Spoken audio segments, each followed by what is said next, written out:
following is the legend of when death fell from the sky. Many, many years ago, in a remote past, when the fifth generation of mankind inhabited Earth and had been flourishing for thousands of years, it seemed the universe had decided that their time was up.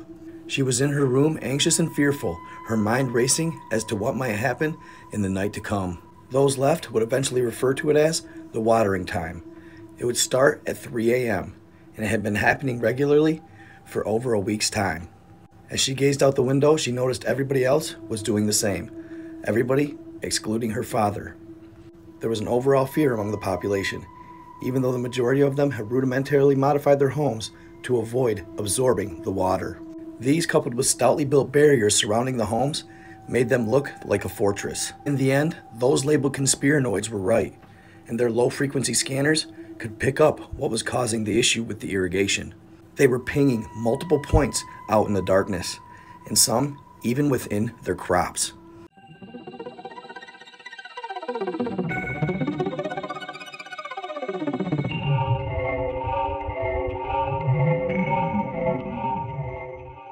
They'd refer to them as the waterers, and previously, the darkness was the only thing that scared them away. The waterings had become a worldwide thing, and everybody was locked inside from 1 to 5 a.m., while the waterers, with their eerie gait, lurked throughout their crops and around their homes. The watering started about 12 days ago, and aside from the potent rain and the odd creatures walking about, it had caused a deep psychosis among the population. Many referred to it as a collective psychosis, as it was affecting the entirety of society. It was causing people to do things they would never normally do, such as commit crimes, unalivings taking place throughout what once were peaceful communities. What made it worse is it was becoming harder and harder to distinguish what was real and what was on the news. The outlets told them they were just hallucinations and that they were unfounded and unsubstantiated claims. But Amara refused to believe that the events of the last 12 days were just a hallucination in her mind. She knew better. Something wasn't right, especially when she started to see normally healthy people get very, very sick. She observed that these rains were coming from lights that were swaying back and forth in the sky. Some of them low to the ground, while others in the atmosphere. She noticed the ones in the sky seemed to be orchestrated, that they moved in a way that was planned out and executed. The news from the beginning of the day to the end was talking about how the important leaders in the centered regions were having meetings as to what to do about it. Why was nobody acting, she thought? Why wasn't the military doing anything about it, or even observing what they could possibly be? It seemed as though everybody was convinced of the idea that it was a natural process, that it was something Earth did every so many thousand years. But it was happening in all corners of Earth. There was no exceptions. It was covering the entirety of the land. What's more is the light seemed to intensify every day. At least that's what she and her neighbors observed. But nobody seemed to rebel against it. Nobody was doing anything. The people just stood by and watched out of fear and subordination. It didn't help that the news was bringing on scientists to feed misinformation, claiming that this happened years ago. But the reality was, she knew that none of this was true. None of this was part of reality. That very night around 2:59 a.m., she lay in bed praying to God that these red rains would stop. Her mind racing with the thoughts, hoping something would give, and that when 3 a.m. rolled around, nothing would happen. Her father slept. She couldn't believe it. How could he sleep at a time like this? But she realized that's the power of the media. That's the power of indoctrination. Her father, much like the majority of the population, felt it was easier to immerse themselves into the belief that they were being told. The screens kept us in this state, repeating over and over that this was a natural process called EDA. But how could a natural process take place every single day, numerous days in a row, at the exact same time, she thought? And when people started getting sick all around her, everyone knew at least one person who was deathly ill. She knew something was wrong. The waterings would start at 3 a.m. and end abruptly 20 minutes later. The clouds would dissipate and everything would be back to normal.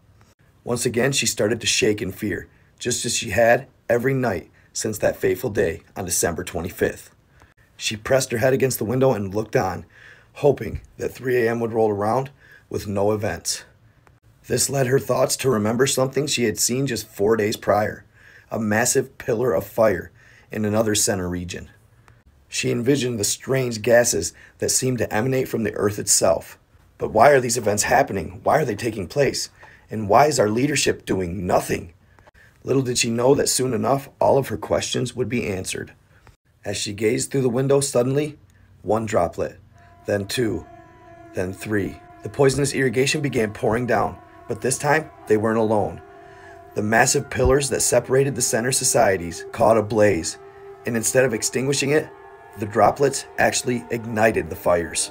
She tried so many times to run, but couldn't help but peer on as the massive flames lit up the entire neighborhood. Then she saw the spotlights, the waterers. They were combing the land, adding to the flames. She cringed as she heard the noises they made, like insects under wood.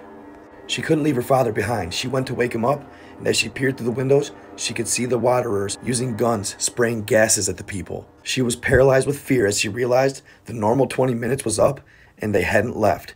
She knew this was a total extermination. She was in shock and couldn't seem to come out of it.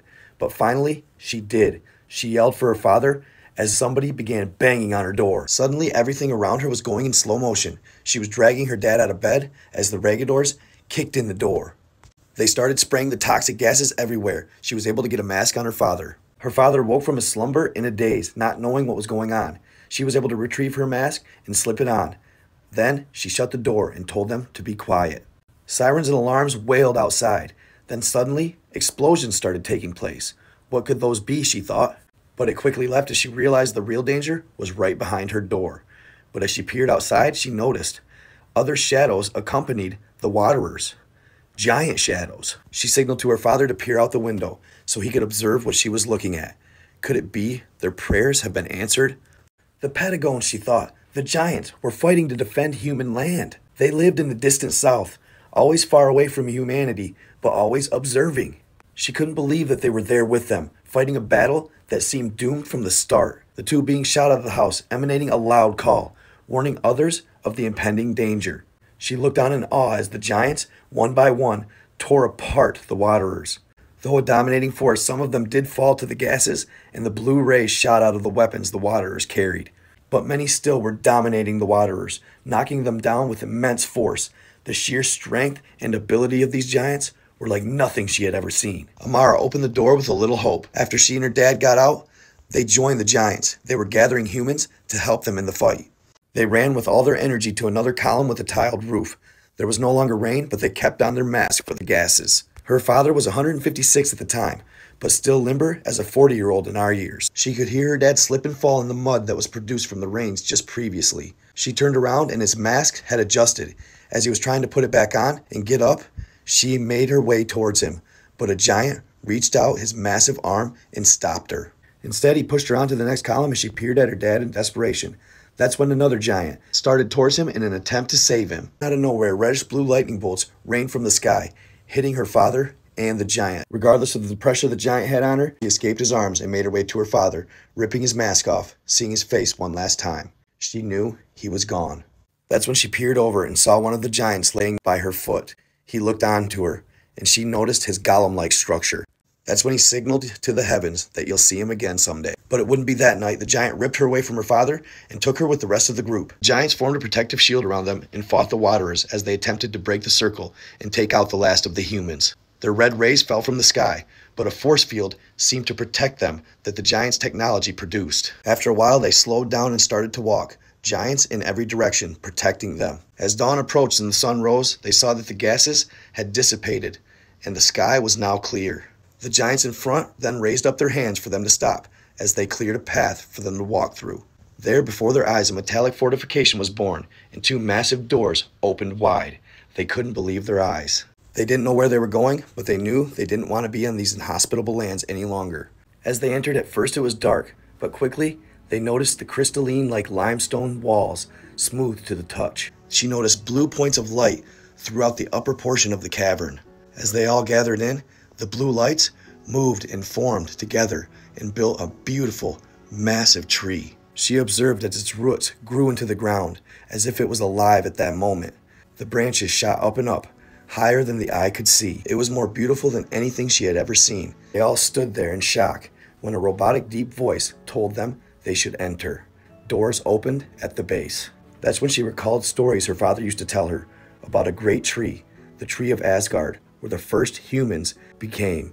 They were all somewhat fearful, but the giants gestured to move forward, and so the first humans did. They disappeared one by one as they burst into points of light that looked like artificial stars mimicking the tree. She realized her past of just a few hours ago no longer existed. Her world was shattered into 1,000 pieces, but none of that mattered anymore.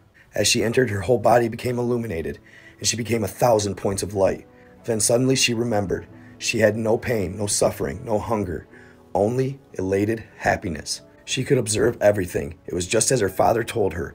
They were at the gates of Asgard, and as they walked among other humans on those stone roads, they were greeted by other humans.